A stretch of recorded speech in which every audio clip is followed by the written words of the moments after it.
Yang terjadi adalah kesenjangan yang makin tajam. 4 orang Indonesia menguasai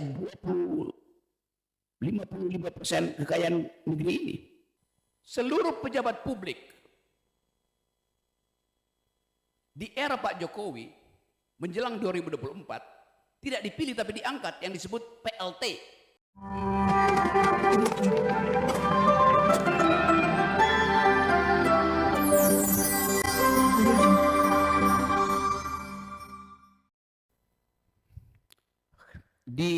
Diawali oleh 3 doktor tadi dengan uraian yang tajam, dan itu menunjukkan bahwa ijazah mereka asli.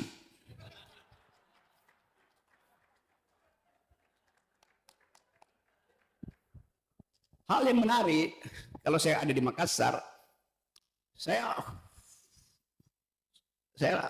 orang Sulawesi di Manado, dan kita share bersama laut yang sama. Kita dihubungkan oleh laut yang sama, bahkan oleh ikan yang sama tuh. Dan mereka yang makan ikan pasti otaknya melampaui mereka yang hanya bisa menghafal nama-nama ikan. Saya balik pada tema kita, kampus dan republik. Istilah republik itu datang dari penggalan kata res publica. Res artinya bahasa Inggrisnya thing, hal-hal. Publik artinya umum. Jadi kita mau bicara hal-hal yang menyangkut kepentingan umum. Itu istilah republik, res publica. Sekarang seolah-olah kita mencemaskan keadaan republik karena isunya macam-macam tuh. Setiap kali kita buka media, kita bertemu dengan isu kekayaan Dirjen Pajak, kekayaan petugas pajak eselon 3 yang luar biasa. Dan itu bertentangan dengan ide republik. Republik idenya adalah kesetaraan, bukan kesenjangan. Itu intinya ada di situ dasarnya tuh. Kita berupaya untuk melihat apa sebetulnya yang sedang terjadi pada bangsa ini dibandingkan dengan apa yang seharusnya menjadi tugas pemerintah. Konstitusi kita mewajibkan presiden untuk melaksanakan 2 hal saja. 1, cerdaskan kehidupan bangsa. 2, pelihara fakir miskin. Tapi justru 2 hal itu yang tidak kita temukan di republik ini. Tidak fakir miskin yang dipelihara oleh negara. Kan yang dipelihara negara adalah para koruptor yang menimbun hartanya, dan harta ini digali dari bumi kita. Tentu sangat masuk akal kalau ada argumen bahwa tugas dari korporasi adalah mengakumulasi. Itu prinsip dasar dari korporasi. Tetapi prinsip dasar dari negara adalah mendistribusi melalui sistem pajak. Jadi kita beruntung ada korporasi untuk mengakumulasi ekonomi, tetapi kita tunggu ketegasan pemerintah untuk mendistribusikan hasil akumulasi itu. Itu yang disebut social welfare, kesejahteraan publik. Itu yang terjadi sekarang. Anda bayangkan seorang pejabat publik pajak, dia punya penghasilan 36 miliar per tahun. Karena jadi komisaris ini, itu yang resmi dia punya, bukan yang tidak resmi, yang diambil dari tempat-tempat lain. Petugas pajak hidup kaya raya, sementara hakim yang ada di pelosok Sulawesi Selatan dunia itu. Kita mulai dengan ketidakadilan di republik. Petugas pajak seharusnya menghasilkan keadilan, tapi dia merampok uang kita. Hakim yang justru menghasilkan keadilan dibayar sepersekian ribu% dari petugas pajak. Di situ kita langsung lihat bahwa ada ide republik yang gagal dipelihara oleh bangsa ini. Junto Presiden Jokowi. Itu dasarnya tuh. Jadi kalau kita ucapkan bahwa kampus fungsinya adalah mengaudit public policy yang menghasilkan kesenjangan, menghasilkan kemiskinan. Kalau kita kasih data yang kita udah tahu berkali-kali, IQ bangsa ini cuma 70 basis poin dibandingkan dengan Singapura di atas 100, Vietnam. Jadi pemerintah gagal untuk mencerdaskan kehidupan bangsa. Jelas statistiknya tuh. Jadi kalau kita tanya Presiden Jokowi berhasil nggak menjalankan fungsi konstitusi? Tidak berhasil. Rata-rata IQ kita 70%. Bukan 70. Dari standar 100-110 tuh. Dia di bawah itu setara dengan simpanse. Itu datanya, itu bukan data saya, itu data dunia begitu. Kalau dikatakan fungsi kedua, pelihara fakir miskin, yang terjadi adalah kesenjangan yang makin tajam. 4 orang Indonesia menguasai 55% kekayaan negeri ini. Kalau 1 orang kaya Indonesia dipajaki secara wajar, maka dia bisa menghidupkan 25 juta rakyat Indonesia. Itu yang nggak terjadi itu. Jadi ada kekacauan di dalam public policy, dan itu dibenarkan oleh sistem hukum kita yang bisa disogok, dipermainkan dari tingkat polisi sampai tingkat putusan pengadilan. Jadi saya balik lagi pada soal ini. Saya buka baju aja supaya nggak kelihatan saya usur.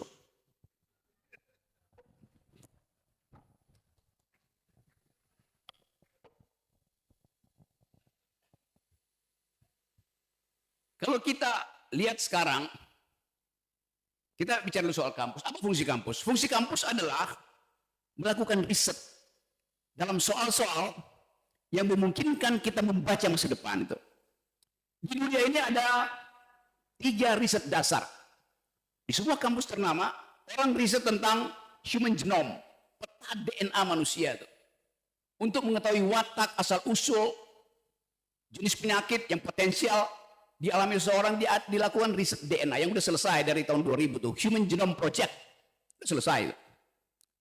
Riset kedua di bidang artificial intelligence yang memungkinkan kita untuk berpikir melampaui kapasitas otak yang diberikan oleh alam. Riset ketiga adalah di bidang big data untuk melihat tren algoritma dari perkembangan kapital, perkembangan bisnis, perkembangan politik.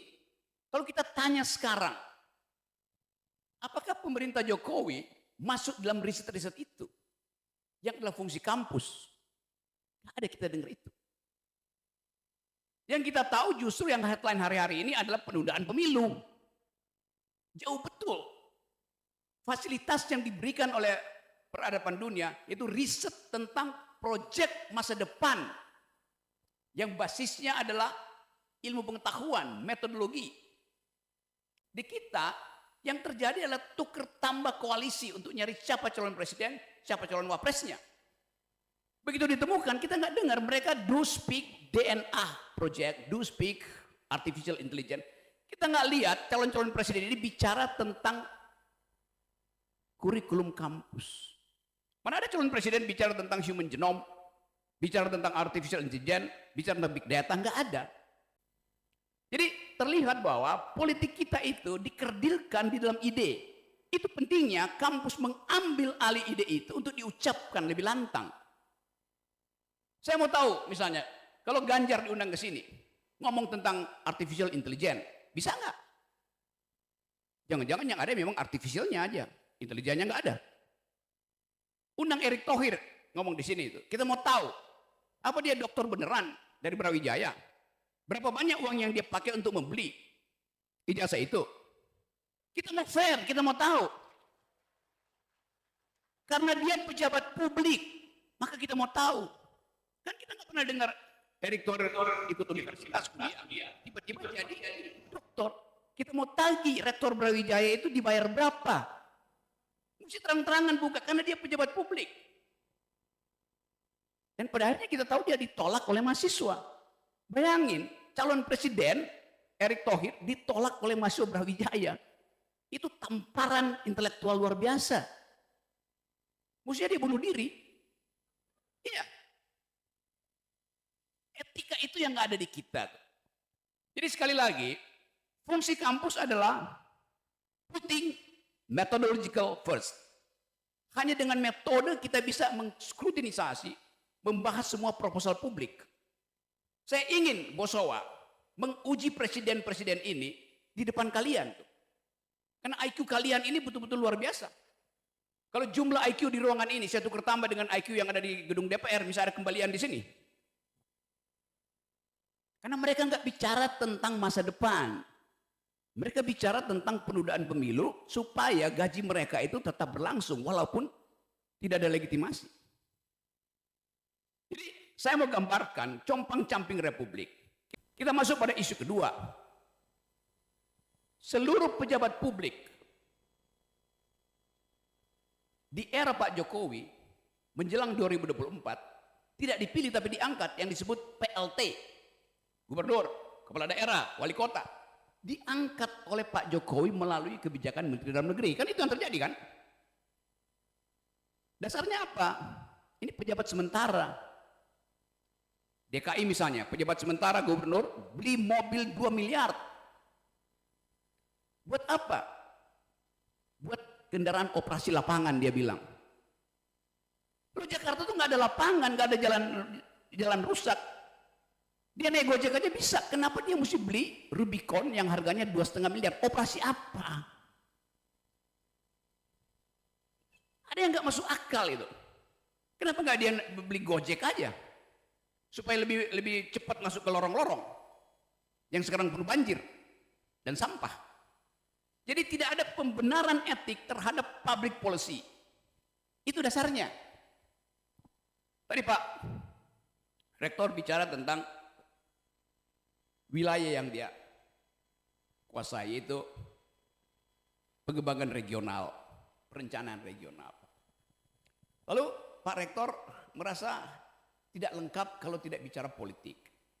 Sebetulnya yang tidak lengkap adalah kurikulum tentang public policy di bidang regional. Kalau kita tahu yang disebut kota itu di zaman Yunani namanya city state. Di situ politik diutamakan. Jadi politik mulai dari keinginan untuk membagi keadilan, bahkan tata ruangnya harus adil. Jadi politik adalah kemampuan untuk mendistribusikan keadilan sejak dari perencanaan.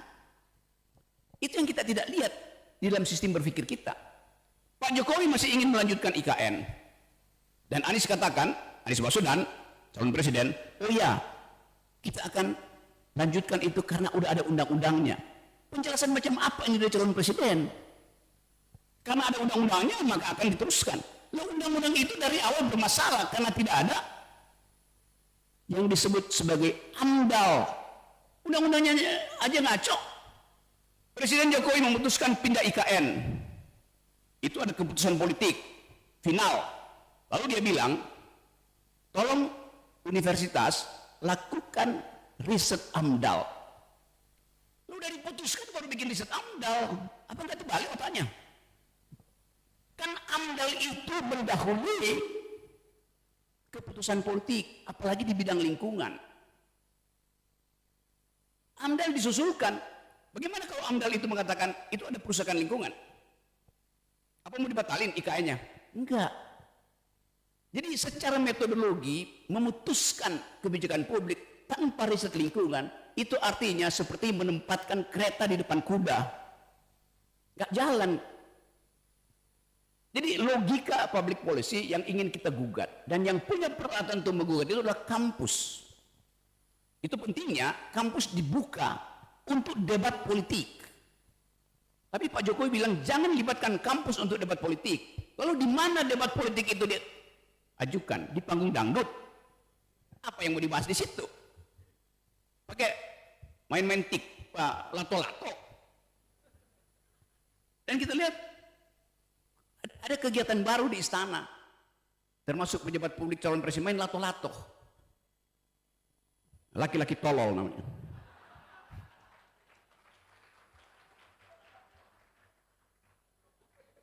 Coba saya bandingkan misalnya keadaan dunia dan tradisi riset di Indonesia.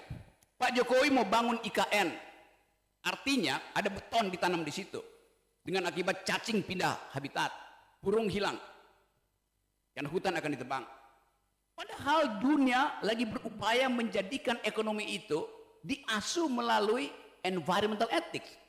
Bulan Januari yang lalu di Davos, tempat seluruh kapital dunia bertemu dengan pimpinan negara-negara maju, memutuskan bahwa era ini adalah era untuk menghormati lingkungan. Semua jenis korporasi yang tidak ramah lingkungan tidak akan dimasuki oleh investor dunia. Dan itu yang menerangkan kenapa Elon Musk bikin kantor di Malaysia bukan di Indonesia. Sementara Pak Jokowi datang ke pabrik Elon Musk, bujuk beliau, Elon masuk ke Indonesia lah. Elon bilang iya, tapi ternyata dia berhenti di Kuala Lumpur, bikin kantor di situ, sambil ngeledek Indonesia. Karena ada ketidakpastian hukum di Indonesia, ada perusahaan lingkungan di Indonesia. Sementara Elon Musk kalau diinvestasi di tempat di mana kerusakan lingkungan, dia akan disu di pengadilan Amerika. Oleh siapa? Oleh milenial dunia. Yang menganggap bahwa masa depan milenial dunia, masa depan kalian ditentukan oleh kesehatan lingkungan. Jokowi nggak paham itu, dan dia nggak paham banyak hal. Jadi kita mau ambil alih sebetulnya energi yang pernah ditinggalkan oleh pemimpin-pemimpin awal kita, oleh founding parents kita. Itu berpikir. Seluruh pendiri bangsa ini adalah intelektual, kendati dia nggak punya ijazah. Ada yang cuma ijazah SMA, nggak ada soal. Jadi di awal kemerdekaan kita dihuni oleh para pemikir yang nggak peduli dengan ijazah. Yang sekarang memimpin, ijazahnya justru dipertanyakan karena dia klaim. Padahal berkali-kali saya terangkan bahwa ijazah itu hanya tanda seseorang pernah sekolah, bukan tanda dia pernah berpikir.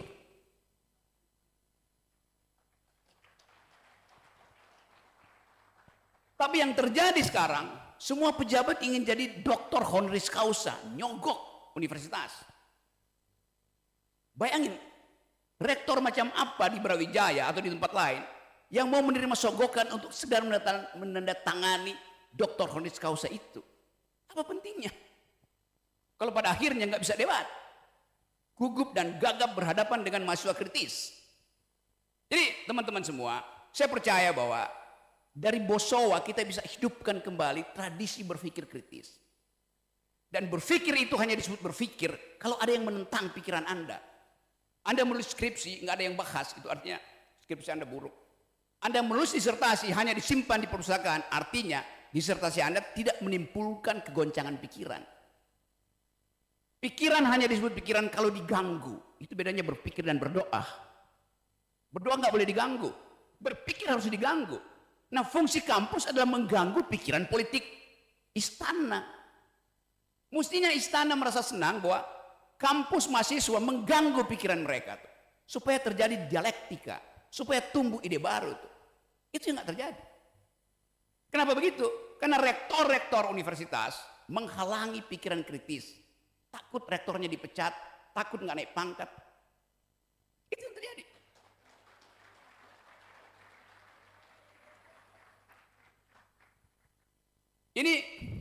Ini pertama kali sejak setahun ini saya diundang oleh universitas dan saya boleh bicara. Selama ini nggak boleh, Rocky Gerung nggak boleh bicara. BEM berusaha, di ujungnya tinggal 2 hari. Terakhir saya diundang di Universitas Mataram. Saya udah sampai ke situ. Panitia bilang, rektor melarang Pak Rocky. Ya oke, nggak apa-apa. Apa saya nggak boleh bicara di situ? Karena Pak Rocky politis akan bicara. Enggak, saya bilang saya akademis. Saya pasti bicara dengan metodologi itu. Tapi rektor Universitas Mataram nggak percaya, maka dibatalkan acara itu. Lalu mahasiswa pindahkan ruang kuliah di ketinggian 2000 meter di Gunung Rinjani. Saya naik gunung di situ, kasih kuliah, mahasiswanya ikut. Belakangan saya tahu bahwa sehari sebelumnya rektor justru mengadakan kuliah umum yang pembicaranya adalah sekjen PDIP. Apa nggak sinting tuh? Saya 15 tahun mengajar, sampai sekarang saya mengajar di banyak universitas tuh. Hanya karena sang rektor takut pada pikiran. Masa manusia takut pada pikiran? Pikiran itu adalah malaikat yang disuruh untuk menguji kejujuran, kebenaran keadilan kekuasaan. Kenapa takut? Berarti ada persembunyian kejahatan di situ. Hal yang sama, kita tiba-tiba ngeri melihat bahwa ada debat panjang tentang penundaan pemilu. Lalu muncul isu bahwa sebuah partai menggugat dan diputuskan bahwa pemilu mesti ditunda. Mereka yang belajar hukum tahu bahwa itu ultra vires, melampaui kewenangan putusan itu. Tapi nanti akan jadi heboh, akan jadi panjang perdebatannya tuh. Karena KPU akan banding, pakar-pakar hukum tata negara akan disewa untuk bikin talk show supaya ribut. Begitu ribut, presiden akan bilang, karena kalian ribut, maka saya tunda pemilu, saya keluarin perpu. Karena memang motifnya adalah menunda pemilu dari awal. Dan setiap penundaan di dalamnya ada perencanaan kejahatan. Ya. Jadi teman-teman, kita balik lagi pada tema kita. Fungsi kampus adalah mengawal kebijakan publik. Dan itu bisa berlangsung di ruang kuliah maupun di jalan raya. Itu cuma momentum aja. Kekacauan-kekacauan ini memang mesti diselesaikan. Kalau enggak, kita enggak punya kesempatan untuk menghirup udara kebebasan berpikir selama 2,5 tahun ke depan. Karena akan ada penundaan, dan penundaan itu paralel dengan pengangkatan PLT-PLT selama 2,5 tahun ke depan. Bayangin, gubernur diangkat tanpa dipilih rakyat, bupati diangkat tanpa dipilih rakyat, wali kota sama. Berapa lama? 2 minggu oke. Itu namanya pejabat sementara. Ini 2,5 tahun diangkat tanpa legitimasi. 2,5 tahun itu separuh tahun pemilu. Jadi apa tugas PLT itu? Tugas PLT ada bawa BLT, bujuk rakyat untuk percaya bahwa penundaan pemilu tidak akan membuat dapur mereka tidak berasap. Padahal yang mesti kita bikin berasap adalah pikiran demokratis. Jadi perencanaan kejahatan itu betul-betul sempurna. Siapa yang bisa tahu itu? Ya dunia akademis. Dan ucapkan itu sebagai protes. Nah, sekali lagi, nanti ada tanya jawab mungkin. Tapi saya mau ringkas aja bahwa kita hendak melihat pertarungan antara kampus dan kekuasaan. Itu temanya. Kita nggak tahu siapa yang menang, tapi kita harus upayakan bahwa satu saat kita percaya bahwa jumlah kualitas pikiran di kita bisa memulihkan kembali akal sehat kita. Jadi sekali lagi, mari kita diskusi. Kita hendak pastikan bahwa Indonesia itu adalah milik generasi yang berpikir. Dan itu janji saya untuk mengedarkan pikiran kritis ke teman-teman di kampus. Semoga pembicaraan ringkas ini bisa menimbulkan semangat baru, bukan sekedar menguji secara akademis, tapi menguji secara etis. Apakah keadilan sudah diterbitkan? Apakah kecerdasan sudah dihasilkan? Kita jawab di dalam tanya jawab berikut. Semangat.